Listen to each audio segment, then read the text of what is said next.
வருஷத்துல தமிழ்நாடு கேரளா எல்லையில மேற்கு தொடர்ச்சி மலையில 4386 அடி உயரத்துல சேர மன்னன் செங்குட்டுவன் இமயமலையில இருந்து கல்லை எடுத்துட்டு வந்து இந்த கோயிலை நிறுவி இருக்காரு. கடவுளான கண்ணகி பத்தி நம்ம எல்லாருக்கும் தெரியும். ஆனா அந்த Hello and welcome to Audi the Mainstream. In this video, let's explore an important topic. Who are the Nairs in India? Let's go. Please don't forget to like, subscribe, share and press the bell button if you enjoy the content. We know that Tamil lands came under the control of the Pindari Parashuram during the 3rd century. But even at that time, Tamil was still spoken in the Western Ghats mountain region. But long after the death of Parashuram, Pindaris in the Western Ghats mountain region were able to bring those Tamils under their complete control. They were even able to mix Tamil with adulterated Sanskrit words which created a new language called Malayalam.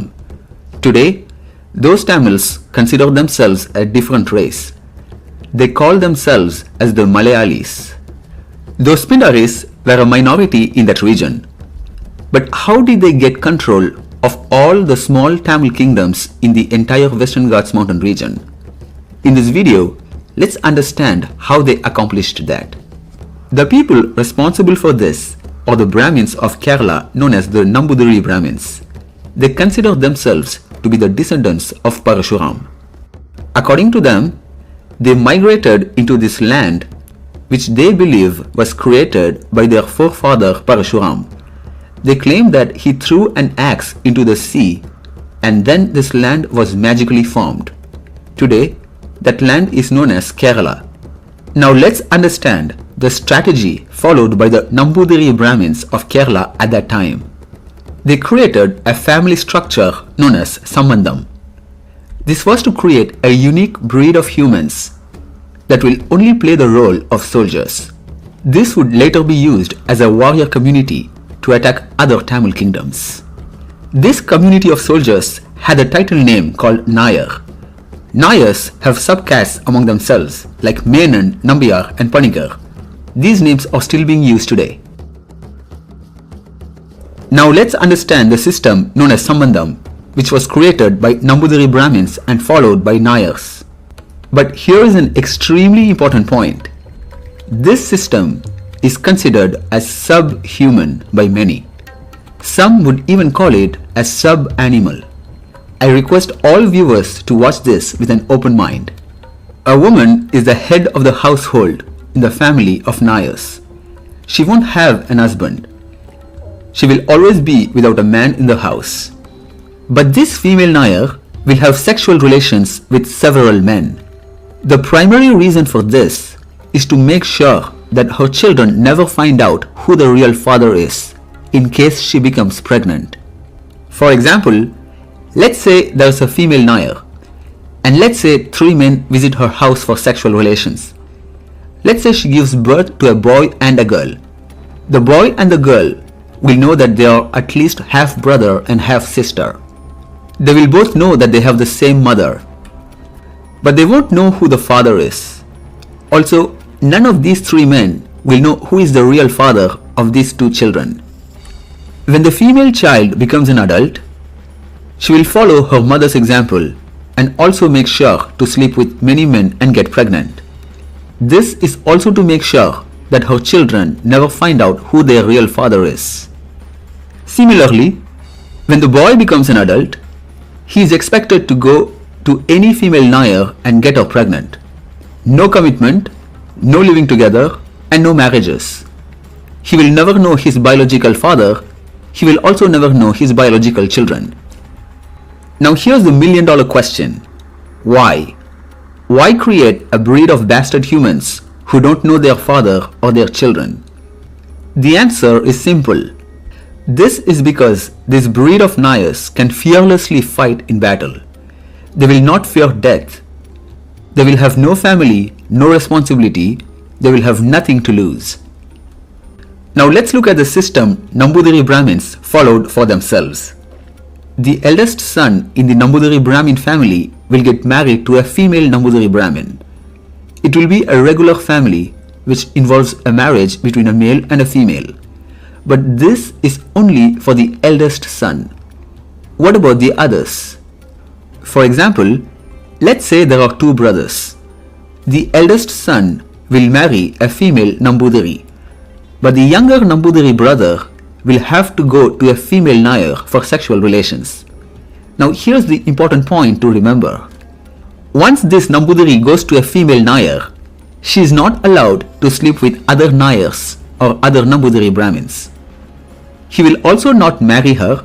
He will just get her pregnant, but he will know his children and his children will know their so-called father. This particular breed, which is a mix between a Nair and a Nambudiri, will play the role of generals in the army. This is how a Tamil kingdom was brought under the control of Nambudiris and Nairs. Such a kingdom was used to invade other Tamil kingdoms, and this was part of the divide and conquer strategy followed by Nambudiri Brahmins. Although this custom is not practiced anymore, in the past, it was useful for Pindaris to use a divide and conquer strategy among the Tamils in the Western Ghats mountain region, which is called as Kerala today. Now here is another extremely important point. The Nairs have been in control of India's foreign affairs since India's independence from the British in the year 1947. It is not a coincidence that today India has several political enemies, including China. For example, after independence, China invited India for a friendly discussion regarding the border dispute with India. But Nairs, who were in control of India's foreign policy, did not want any discussion. This escalated into a war 15 years later. India lost this war in a horrible manner and even lost some of its territory to China. This border dispute is still ongoing, with China claiming more territory inside India. India also made a blunder with its policy in Sri Lanka. When the Tigers were in control of the Tamil populated areas in Sri Lanka, foreign powers could never enter Sri Lanka. There was never a threat to India's national security because of that.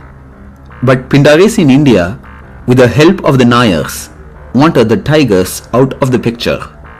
During the war against the Tigers, the people who occupied important positions within India in the cabinet ministry and in the United Nations were Nairs.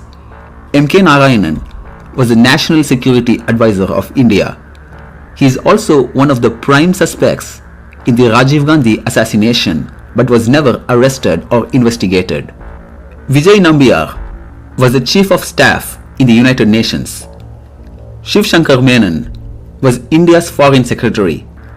Nirupama Menon was the Indian High Commissioner to Sri Lanka from 2004 to 2006. Their anti-Tamil agenda is always on top of their priority list. Now let's look at today's situation in Sri Lanka. There is a port donated to China on a 99-year lease. It is believed that close to 100,000 Chinese soldiers are in Sri Lanka posing as civilians. This poses a great danger to India's national security. There is another port in Sri Lanka owned by China. One of the brothers of the former Sri Lankan president was given a US citizenship. And then 33,000 acres of land in Trincomalee were given to the United States for $3 billion. What a shocking coincidence.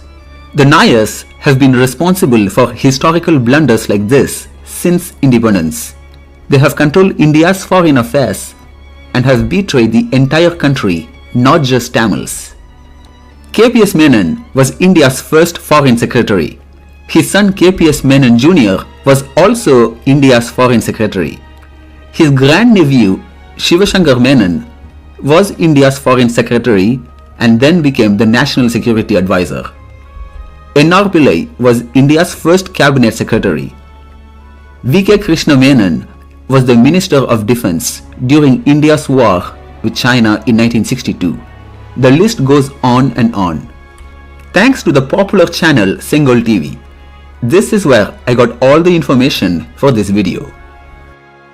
Now here's another important point. Nairs have also dominated the movie industry. Let's look at few examples. Gautam Menon, Suresh Gopi, Kirti Suresh, Mohan Lal, Kartika Menon, who changed her name to Bhavana, film producer Dilip, Shobana, M.G. Ramachandra Menon, who was also the Chief Minister of Tamil Nadu, Nitya Menon, Lakshmi Menon, Asha Keluni Nair, who changed her name to Revadi, KK Menon, etc. Please don't forget to like, subscribe, share and press the bell button if you enjoy the content. Tribes of Meghalaya system was not unique to the Nairs, nor was not even considered royalty, and they were raised in Ammavidas like this one. The matrilineal system was not unique to the Nairs, nor was it confined to Kerala. Across India, communities like the Khasi and the Garo tribes of Meghalaya and the Bunts and the Billavas of Karnataka all follow matrilineal with many variations. इस video में मैं बात करने वाला हूँ Tulu Nadu reason के बारे में। आज के टाइम पे तुलु नाडु रीजन एक ऑफिशियल एंटिटी, एक ऑफिशियल एडमिनिस्ट्रेशन नहीं है, लेकिन एक टाइम पे जो ऑफिशियल एडमिनिस्ट्रेशन हुआ करता था वो था ब्रिटिश रूल। ब्रिटिश रूल के टाइम पे जब ब्रिटिश ने टीपू सुल्तान से इस एरिया को जीता था तो उन्होंने इस एरिया को मद्रास प्रेसिडेंसी में ऐड कर लिया और इस एरिया का नाम रख दिया साउथ कैनरा डिस्ट्रिक्ट। बाद में 1947 में जब इंडिपेंडेंस मिला इंडिया को तब ये एरिया मैसूर स्टेट में शिफ्ट कर दिया गया। बाद में 1956 में जब लैंग्वेज के आधार पे स्टेट रीऑर्गेनाइजेशन एक्ट बना तब ये हिस्सा कर्नाटक और केरला में बांट दिया गया। 95% हिस्सा कर्नाटक में चला गया और 5% हिस्सा केरला में। लेकिन इस बात से यहाँ के लोकल लोगों को बहुत प्रॉब्लम हुई, गवर्नमेंट से बहुत शिकवा हुआ। उसका कारण ये है कि चाहे कर्नाटक में ज़्यादा बोलने वाली लैंग्वेज कन्नड़ा है, लेकिन इस पर्टिकुलर एरिया में बोलने वाली लैंग्वेज थी Tulu. This community has been a part of coastal Karnataka for more than 1000 years. The Byari is a small Muslim community concentrated mostly in ancient Tulunadu belonging to the Shafi school of Islamic jurisprudence. The word Byari is said to be derived from the Tulu word Byara, which means trade or business. Another theory suggests that the term Byari originates from the Arabic word Bahar, meaning ocean, with Bahari signifying sailor or navigator.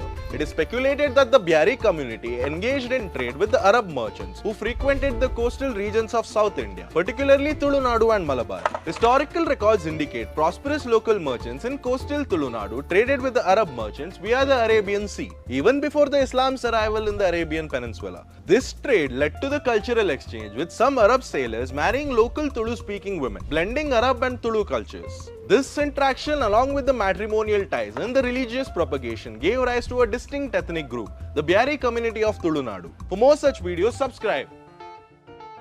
Shivalli Brahmins are the creators of Udupi's iconic cuisine.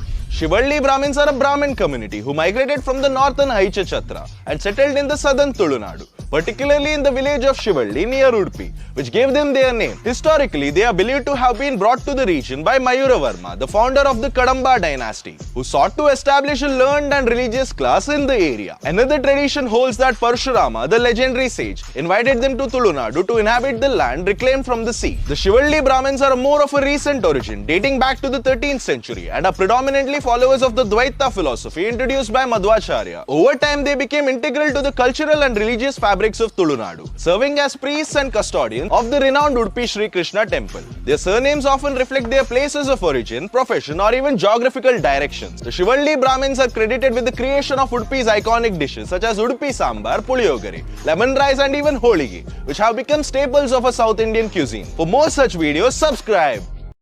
This community was regarded as the aboriginals of coastal Karnataka. The Bunt community is derived from the Sanskrit word Bhatta, which denotes to a powerful warrior or soldier. The Tulu equivalent is Bante, which means protector.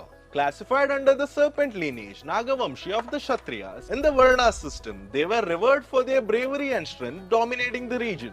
claiming descent from the ancient Alupa dynasty, which ruled Mangalapura of coastal Karnataka. The Bunts have spread to regions like Udupi and Kasaragod in pursuit of livelihood. Their historical prominence peaked during the Vijayanagara Empire, founded by the Bunt chieftain Tuluva Narasa Nayaka, further expanded under Krishna Devaraya's reign by extending the kingdom to the whole of South India, which helped in the widespread of the Bunts community. Tulunadu, known as Nagarakanda, witnesses Bunts' worship of serpents, especially the king cobra, alongside devotion to various deities, Daivaradhane. Matrilineal in inheritance, they have 93 surnames divided into 53 matrilineal septs. For more such videos, subscribe.